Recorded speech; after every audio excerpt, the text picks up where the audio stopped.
Hello guys! Nandito tayo ngayon sa Kalasungay, isang parokya dito sa Malaybalay, kung saan ngayong oras na ito tayo ay magmimisa. At napakaganda na ang unang misa ko dito sa parokya na ito ay kapestahan ng Pentecost Sunday, ang pagbaba ng Espiritu Santo sa unang simbahan ng ating Panginoong Jesucristo. Ito din ang katapusan ng Easter season, kaya napakagandang selebrasyon. Kaya tara, maulan, pero sa awa ng Diyos, punong-puno tayo ng grasya at pagmamahal ng Diyos para sa ating banal na misa ngayong Domingo na ito, sa kapestahan ng Holy Spirit.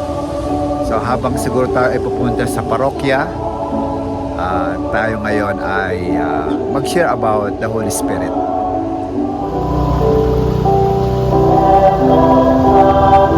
Ang Holy Spirit, isang persona, ikatlong persona sa isang Diyos, at matatanggap natin siya, ibigay ng ating Panginoong Jesucristo para sa kanyang presensya at pagpapatuloy ng kanyang pagmamahal sa atin. Kaya sana sa kapestahan ng ating Holy Spirit ay mas lalo pang maging matibay at matingkad ang ating pagmamahal sa Diyos, dahil tutulungan tayo lagi na merong isang Diyos na hindi tayo iniiwan at nagmamahal.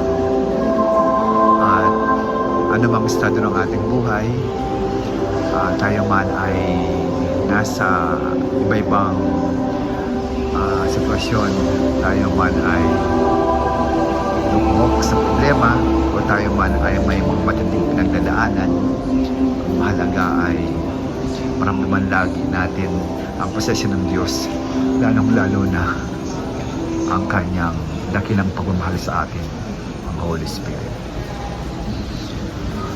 Ito ang magandang parokya ng Kalasungay.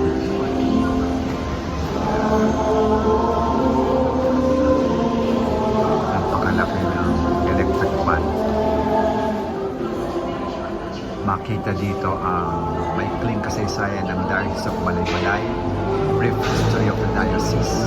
The evangelization of native tribes in Central Mindanao highlights how Bukidnon province began towards the middle of the 19th century.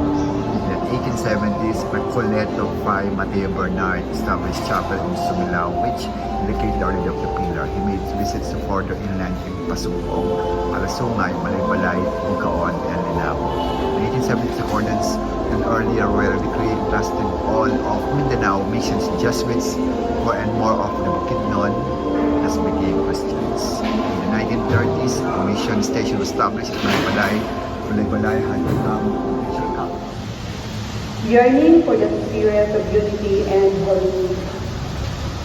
We live in a world torn by conflicting interests, jealousy, aggressiveness, and so many forms of enslavement.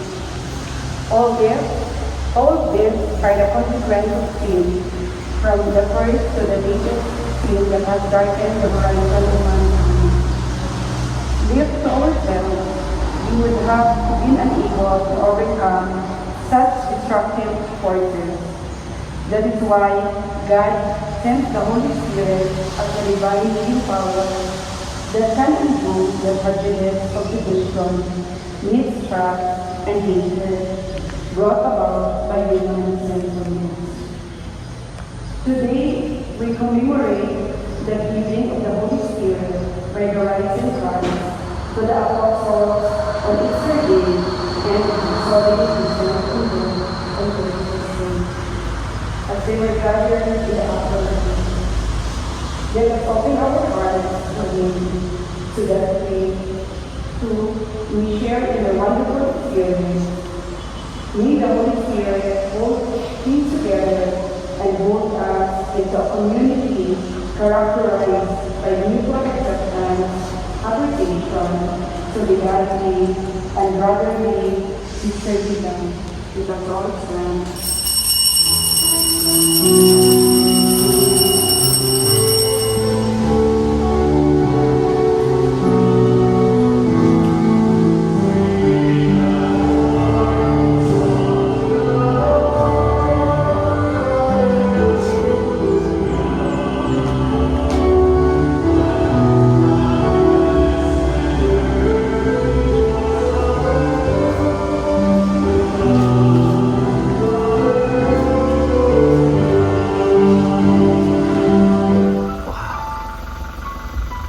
The fog envelopes, but nothing to worry because God, our Savior, is always a victor. He makes all things new, and we are in good hands. Just relax, despite the fog, despite this dark afternoon. Here at St. Elijah Novitiate House, Dalwangan, Alay-Balay City. God's victory, God's reign is stronger always.